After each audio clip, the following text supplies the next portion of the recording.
दोस्तों, त्रेता युग में भगवान विष्णु ने भगवान राम के रूप में अवतार लिया क्योंकि राक्षसों के राजा रावण की अधर्म की शक्तियाँ बहुत बढ़ गई। तो आइए इस वीडियो में जानेंगे कि रावण का जन्म कैसे हुआ और राक्षस कुल से उसका क्या संबंध था और उसकी बहन शूर्पणखा और विभीषण का जन्म कैसे हुआ। एक बार देव और दैत्य आपस में सौतेले भाई थे और निरंतर झगड़ते ही रहते थे। महर्षि कश्यप की पत्नी अदिति से देव और दिति से दैत्य का जन्म हुआ। दिति की गलत शिक्षाओं का नतीजा और अदिति के पुत्रों से अपने संतान को आगे बनाने की होड़ में दैत्य गलत दिशा में चले गए और देवताओं के कट्टर शत्रु बन गए। युगों युगों तक लड़ते रहे। कभी दैत्य तो कभी देवताओं का पलड़ा भारी रहता था। दोनों देव और दानव तपस्या करते थे, दान पुण्य आदि श्रेष्ठ कार्य करते थे। कभी ब्रह्मा जी से तो कभी महादेव से बहुत सारे वरदान प्राप्त करते थे और फिर एक ही काम एक दूसरे को नीचा दिखाना होता था। हमेशा लड़ाई झगड़े से देवता दुखी हो गए और उन्होंने मन ही मन में सोचा कि कैसे लड़ाई झगड़े को बंद किया जाए। तब देवताओं ने ब्रह्मा जी से प्रार्थना की कि वो कुछ करें और ब्रह्मा जी ने देवताओं को सागर मंथन की बात कह डाली कि आपको एक सागर मंथन करना पड़ेगा, तभी इस समस्या का हल निकलेगा।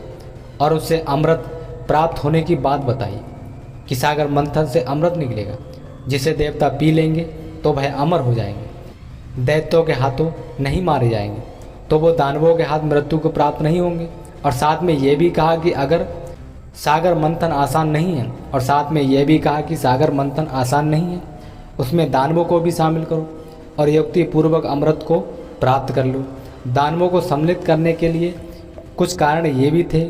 एक तो इतना बड़ा काम अकेले देवता कैसे कर सकते हैं और गुप्त तरीके से कर नहीं सकेंगे क्योंकि दानवों को पता चल जाएगा, और दूसरा इसमें मेहनत बहुत लगेगी। तो दोनों लोग होंगे, देव और दानव आसानी से इसको कर सकते हैं। ब्रह्मा जी की बात पर तब युक्ति पूर्वक देवताओं ने दानवों को सागर मंथन मिलकर करने की बात के लिए राजी किए और दानवों को सागर से बहुत से रत्न निकलने की बात कही कि उसमें हीरा मोती सब कुछ निकलेगा, लेकिन अमृत की बात नहीं बताई कि उसमें अमृत भी निकलेगा। दानव सहमत हो गए और फिर उन्होंने कहा, भाई पहले ही इस बात को तय कर लो कि पहला जो आभूषण निकलेगा समुद्र मंथन में उसको पहले कौन लेगा और दूसरा कौन लेगा, ताकि बाद में वाद विवाद ना हो। देवता थोड़े घबराए कि ये क्या बात है, कहीं पहली बार में अमृत निकल गया तो राक्षसों को मिल जाएगा और दानवों के हाथ लग गया तो अनर्थ हो जाएगा। लेकिन फिर भगवान को मन ही मन नमस्कार कर उन्होंने विश्वास किया कि भगवान उसका कल्याण जरूर करेंगे और तय हो गया कि पहला रत्न निकलेगा तो वो दानवों को और दूसरा निकलेगा देवताओं को, और फिर इसी प्रकार से आगे क्रम में चलता रहेगा और लोगों को मिलता रहेगा। समुद्र मंथन के लिए रस्सी का काम करने के लिए देवताओं ने सर्पों के राजा वासुकी से प्रार्थना की और उसे भी रत्नों से भाग देने की बात कही कि आपको हमारी समुद्र मंथन में सहायता करनी पड़ेगी और जो उसमें से रत्न निकलेगा उसमें से आपको भी हिस्सा मिलेगा। वासुकी नहीं माना, उसने कहा कि रत्न लेकर वो क्या करेगा। फिर देवताओं ने अलग से उसे समझाया और अमृत में हिस्सा देने की बात कही। तब वो तैयार हुआ। सुमेरु पर्वत से प्रार्थना की गई, उसको मथनी बनने के लिए मनाया गया। तब तैयारी पूर्ण होने के बाद तय किए मापदंडों पर नियत दिनों में सागर मंथन शुरू हुआ। लेकिन जैसे ही मंदराचल पर्वत को समुद्र में उतारा गया, वो अपने भार के बल से सीधा सागर की गहराई में डूबता ही चला गया और अपना घमंड प्रदर्शित करने लगा। तब असुरों में बाणासुर इतना शक्तिशाली था कि उसने मंदराचल पर्वत को अकेले ही अपनी 1000 भुजाओं से उठा लिया और सागर से बाहर ले आया। इससे मंदराचल पर्वत का घमंड टूट गया। देव और दानवों के पराक्रम से खुश हो और ब्रह्मा जी की प्रार्थना पर भगवान श्री नारायण ने कच्छप अवतार लिए और पर्वत को अपनी पीठ पर रखा। सागर मंथन शुरू हो गया। सागर मंथन और देव दानवों का पराक्रम देखने स्वयं ब्रह्मा, विष्णु, महेश, सप्तऋषि आदि अपने अपने स्थान पर बैठ गए।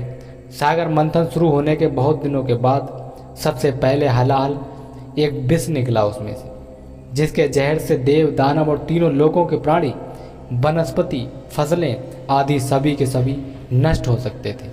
तब देवताओं ने भगवान से प्रार्थना की। श्री विष्णु ने कहा कि इससे रुद्र ही बचा सकते हैं। तब भगवान रुद्र ने वो जहर पी लिया। यहाँ पर भगवान रुद्र भगवान शिव को कहा जाता है।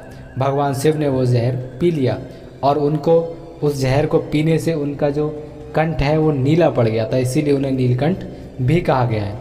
लेकिन गले से नीचे नहीं उतरने दिए, हलाहल विष से उनका कंठ नीला हो गया, जिसके बाद से ही वे देवादिदेव महादेव कहलाए और गला नीला पड़ जाने के कारण नीलकंठ नाम से जाने और पूजे गए। पुनः समुद्र मंथन शुरू हुआ। भगवान शंकर के मस्तक पर विष के प्रभाव से गर्मी होने लगी। तब मंथन के समय ही चंद्रमा ने अपने एक अंश से सागर में प्रवेश किया और साथ में शीतलता लिए हुए बाल रूप में प्रकट होकर महादेव की सेवा में उपस्थित हुआ। भगवान शिव उसके इस भक्ति भाव पर बहुत खुश हुए और उसे हमेशा के लिए अपने मस्तक पर बालचंद्र के रूप में शीतलता देने के लिए सुशोभित कर लिए। तब से ही भगवान शिव के सिर पे चंद्रदेव हमेशा ही रहते हैं। फिर रत्न रूप में कामधेनु गाय निकली जो दानवों के भाग की थी। इसे उन्होंने बिना गुण विचारे सोचा कि गाय का हम क्या करेंगे और उस गाय को सप्त ऋषियों को दान में दे दिया। अब बारी थी देवताओं की, लेकिन रत्न में प्रकट हुई महालक्ष्मी देवताओं और दानवों ने उनकी स्तुति की और सागर ने अपने एक अंश से प्रकट होकर महालक्ष्मी जी को भगवान विष्णु को कन्यादान कर दिया और वो श्री विष्णु के वाम भाग में विराजमान हो गई। फिर ऐरावत हाथी देवताओं के भाग में आया। इसके बाद कौस्तुभ मणि और अन्य रत्न निकले। तब दानवों के भाग में उच्चैश्रवा नाम का घड़ा आया जो वेद मंत्रों से भगवान की स्तुति करने लगा। इसे दानवों ने अभिमान पूर्वक देवताओं को दे दिया कि हमें इसकी ज़रूरत नहीं है, इसे तुम अपने पास रखो, हम क्या करेंगे इसके। और वे बोले रख लो, वेद बोलने वाला तुम्हारे ही काम आएगा, हमें इसकी ज़रूरत नहीं है। फिर मदरा निकली जो दानवों के भाग की थी और वो उसे पाके और पी के बहुत प्रसन्न हो गए। दानव मदरा पान से बहुत खुश हो गए थे और जब नशा थोड़ा कम हुआ तो दोबारा से समुद्र मंथन शुरू हुआ। इसके बाद देवताओं की बारी थी और अमृत कलश के साथ भगवान के अंशावतार श्री धन्वंतरी अवतरित हुए। लेकिन दानवों को लगा शायद इसमें भी मदरा होगी, कोई जहर होगा, तो वो बलपूर्वक उस कलश को लेने की कोशिश करने लगे और भगवान धन्वंतरी से छीनने लगे। बढ़ते झगड़े को निपटाने के लिए श्री नारायण ने पुनः समुद्र से ही मोहिनी रूप में अंशावतार लिया। सभी देव और दानवों ने मोहिनी को रत्न रूपी देवी जानकर प्रणाम किया। तब मोहिनी ने कहा कि आप लोग झगड़ा क्यों कर रहे हैं, और जब कारण जाना तो उसने कहा कि आप लोग द्वारा ही तय नियम अनुसार यह कलश तो वैसे देवताओं को मिलना चाहिए, लेकिन फिर भी यदि तुम चाहो तो मैं आप सभी में इस कलश में निकले द्रव्य को, यानी कि जो अमृत निकला है, सब में बांट दूंगी और आपका विवाद खत्म कर दूंगी। देवता समझ गए कि भगवान हैं और उनकी सहायता के लिए आए हैं, अतः सब ने मोहिनी के मीठे वचनों को मान लिया। मोहिनी ने सभी को कहा कि वो पंक्ति में बैठ जाएं, एक एक लाइन लगाकर बैठ जाएं। तब देव दानवों को अलग पंक्ति में बैठा दिया गया। कलश के द्रव्य को जो अमृत था, पर दानव उसे मदरा समझ रहे थे कि ये तो कोई नशा वाला पदार्थ है। मोहिनी ने कहा देवताओं की पंक्ति से आरंभ करूंगी, क्योंकि आप लोग एक बार द्रव्य का पान कर ही चुके हैं। और यह कहकर देवताओं को बांटना शुरू किया। दानवों में एक को नशा कुछ कम सा हो गया तो वो फिर से मदरा पीने की चाहत में चुपके से देवताओं की लाइन में अंतिम स्थान पर बैठ गया और उसे भी अमृत मिल गया। सूर्य और चंद्रमा ने इस बात की शिकायत भगवान विष्णु से कर दी कि मोहिनी, यह देवता नहीं है, ये राक्षस है, इसे अमृत मिल गया। तब उन्होंने उस दानव पर छल करने का दंड देने के लिए सुदर्शन चक्र से प्रहार कर दिए और उस दानव का सर काटते ही भगदड़ मच गई। लेकिन वो दानव अमृत पान के बाद भी जीवित रहा, क्योंकि उसने अमृत पी लिया था। सभी दानव बोले क्या हुआ, क्यों हुआ, कैसे हुआ। श्री हरि का चक्र प्रहार दानवों को यह बतलाने के लिए था कि धोखे से इस दानव ने अनाधिकार पूर्वक इस अमृत को पी लिया। जब मोहिनी बांट रही थी तो धैर्य रखना चाहिए था, तथा अमृत पान के बाद देवता अब दानवों से ज़्यादा शक्तिशाली हो गए। अतः अब दानव ईर्ष्या बस देवताओं से अकारण झगड़ा न करें। जिस दानव ने वेश बदलकर अमृत पान किया वो गलत था, क्योंकि तय मापदंडों के आधार पर अमृत पर देवताओं का ही अधिकार था। उसके बाद भी मोहिनी अमृत सबको बांट ही तो रही थी। पंक्ति में एक तरफ से दानवों को अब पता चला कि कलश में मदरा नहीं बल्कि अमृत है। तब कुछ दानव मोहिनी से कलश छीन लेने के प्रयास में आगे आ गए और मोहिनी बचा हुआ अमृत कलश देवराज इंद्र को देकर चली गई। और वह मोहिनी कोई और नहीं भगवान विष्णु थे। और कहा तुम लोग ही आपस में निपटारा कर लो। इधर उस दानव ने जिसने अमृत पी लिया था उसका सर राहु और धड़ केतु नाम से जीवित रहा और बाद में उसे छाया ग्रह के रूप में प्रतिष्ठित कर दिया गया। अमृत प्राप्ति के बाद वर्षों तक देवताओं का पल्ला भारी रहा और वो दानवों पर भारी पड़ गए। इस बीच देवताओं ने पुनः तप बल से शक्ति अर्जित की। तब दानव परेशान हो गए और उन्होंने अपने गुरु से पूछा कि गुरुवर हम कैसे देवताओं को हरा सकते हैं। तब उनके गुरु ने कहा देवता अमृत पान कर चुके हैं, उन्हें हराना बहुत मुश्किल है और एक ही उपाय है, अगर श्रेष्ठ ब्राह्मण का तेजस्वी पुत्र आपको सहायता करे तो देवताओं को हराया जा सकता है। उपाय जानकर दानवों ने सोचा ब्राह्मण पुत्र भला हमारा काम क्यों करेगा, उसके लिए हमारा साथ देना उसका अधर्म होगा और इस कार्य के लिए कोई भी तेजस्वी तो क्या पृथ्वी लोक का साधारण ब्राह्मण भी तैयार नहीं होगा। अगर हम बलपूर्वक कुछ करेंगे तो श्रेष्ठ और तेजस्वी ब्राह्मण हमारा ही विनाश कर डालेगा और कमजोर ब्राह्मण के पास हम गए तो देवता भी हंसी करेंगे और हमारी कीर्ति को भी धब्बा लगेगा।